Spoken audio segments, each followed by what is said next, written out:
Revenue శాఖపై CM Chandrababu సమీక్ష నిర్వహించారు. ఆ సమీక్ష వివరాలను మంత్రి అనగాని వెల్లడిస్తున్నారు. ఇప్పుడు లైవ్ చూద్దాం.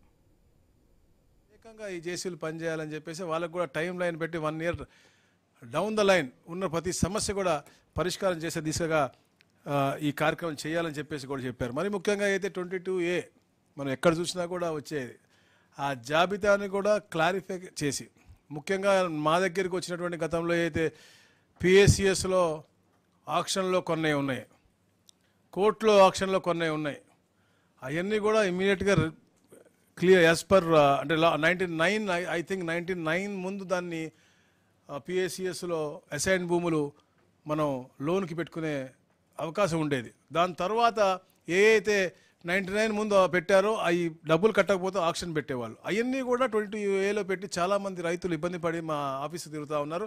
అవన్నీ వెంటనే 22A నుంచి తీసేయాలని చెప్పేసి, ఎందుకంటే వాళ్ళు కొనుక్కుంది గవర్నమెంట్ ఆక్షన్లో కాబట్టి వాళ్ళకి ఇబ్బంది జరగకూడదనే లక్ష్యంతో ఇలాంటి ఒక పాజిటివ్ డెసిషన్స్ చాలా కూడా ఈరోజు తీసుకోవడం జరిగింది. ఫ్రీ హోల్డ్ మీద కూడా చాలాసేపు డిస్కషన్ జరిగింది. ఏదైతే సోదరులు అడిగారో అది కూడా, అంటే దాంట్లో మన దాదాపుగా ఈ రోజు వరకు ఏ గవర్నమెంట్ ఇచ్చినా కూడా 36 లక్షల ఎకరాలు ఫ్రీ మనకి అసైన్మెంట్ చేసేటువంటి ఉంది. కానీ ఈ రోజున మనకి లెక్క తేలుతుంది 11 లక్షలే. సో ఈ 11 లక్షల్లో వివిధ రకాలుగా ఇల్లీగల్గా లీగల్గా జరిగినవన్నీ ఎన్ని చేయాలి ఇవన్నీ కూడా రేపు 11వ తారీఖు మాకు జియో ఏముంది. దాని తర్వాత పూర్తి నివేదిక ఇస్తే 1-2 నెలల్లో ఫ్రీ హోల్డ్ కూడా తప్పకుండా ఒక సొల్యూషన్ తీసుకొద్దామని చెప్పేసి కూడా, అంటే ఎన్ని నేను చెప్తాను ఎందుకు ఉన్నా అంటే గతంలో చేసిన హడావిడి, వాళ్ళు దోచుకుందామని గత పాలకులు చేసిన పాపాలు ఈ రోజుకి ఒక కొలికి వస్తూ ఉన్నాయి. పేదవాళ్ళకి ఎక్కడ కూడా ఇబ్బంది లేకుండా వారి భూ హక్కు వారికి కల్పించే విధంగా ఏ కార్యక్రమం చేసినా, రీసర్వే అవ్వచ్చు, రెవెన్యూ సిస్టమ్ అవ్వచ్చు, 22A అవ్వచ్చు, అలాగే ఇనామ్ డైటీ ల్యాండ్స్ కూడా అవ్వచ్చు. ఇనామ్ డైటీ ల్యాండ్స్లో కూడా మనం ఎలా చేస్తే, ఎందుకంటే గతంలో 2019లో ఒక ఆర్డినెన్స్ ఇచ్చారు, అది నిర్వీర్యం అయిపోయిన తర్వాత గవర్నమెంట్ వచ్చిన తర్వాత దాని మీద కూడా అధ్యయనం చేసి మా స్పెషల్ చీఫ్ సెక్రటరీ గారిని తీసుకుని రమ్మని చెప్పారు.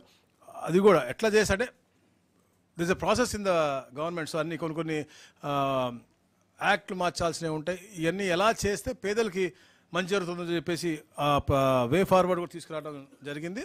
అలాగే కుల ధృవీకరణ పత్రాలు కానీ, అంటే ఆధార్ అనుసంధానంతో దాదాపుగా 2.77 కోట్ల కుల ధృవీకరణ పత్రాలు ఇప్పుడు దాకా జారీ చేశారు. ఇక నుంచి ఆధార్ అనుసంధానంతో ఆన్లైన్ ద్వారా క్యాస్ట్ సర్టిఫికేట్, అంటే ఒక్కసారి తీసుకుంటే ఫ్యామిలీలో మళ్ళీ భవిష్యత్తులో ఎప్పుడు కూడా ఎక్కడికి అవసరం లేకుండా ఉండే విధంగా ఈ యొక్క కార్యక్రమం కూడా చేపట్టడం జరిగింది. ఇట్లా ఏదైతే 86% మేర మా PGRs వచ్చినాయన్నీ కూడా పరిష్కారం చేస్తూ ఉన్నామో, మిగతా 14% ఏదైతే గట్టిగా మాట్లాడేది ఆ 14% కాబట్టి వాళ్ళ కూడా సమస్యలు కూడా పూర్తిగా పరిష్కరించి ఎక్కడ కూడా భూమి వివాదం ఉండకూడదు, భూ వివాద రహిత రాష్ట్రంగా చెయ్యాలి అని చెప్పేసి కూడా గౌరవ ముఖ్యమంత్రి గారు మాకు చెప్పడం జరిగింది. అంటే అందరు కలెక్టర్లతో కూడా ప్రతి గురువారం వీడియో కాన్ఫరెన్స్ పెట్టుకోవడం, కొత్తగా వచ్చే జేసీలకు కూడా అంత కూడా వాళ్ళకి కార్యాచరణ అంత కూడా రూపకల్పన చేయటం, వాళ్ళకి అంటే టైం బౌండ్ అన్నీ కూడా ఏది కూడా చేస్తామనకుండా ఆ టైం లైన్ పెట్టుకుని, ఏదైతే ఇప్పుడు మొన్న మేము చెప్పాము ఇనామ్ దాని మీద కూడా మనకి ఎండోమెంట్స్ అండ్ రెవెన్యూ డిపార్ట్మెంట్ కలిసి 45 డేస్లో నివేదిక ఇమ్మని చెప్పాం. అది కూడా రెడీ అవుతుంది. అది కూడా జియోఎంలో పెట్టబోతా ఉన్నారు రేపు 11వ. దాని తర్వాత ఏం చేస్తామనేది అది మన ముఖ్యమంత్రి గారితో మా జియోఎం డిసైడ్ చేసి, అంటే ప్రతి ఒక్క సమస్యకు కూడా ఏదో ఒక పరిష్కార మార్గం తీసుకురావాలనే లక్ష్యంతోనే మేము చేస్తాను. అలాగే ముఖ్యంగా రిజిస్ట్రేషన్ డిపార్ట్మెంట్ కూడా ప్రక్షాళన చేయాల్సిన అవసరం ఉంది. మనం చూస్తా ఉన్నాం ప్రతిరోజు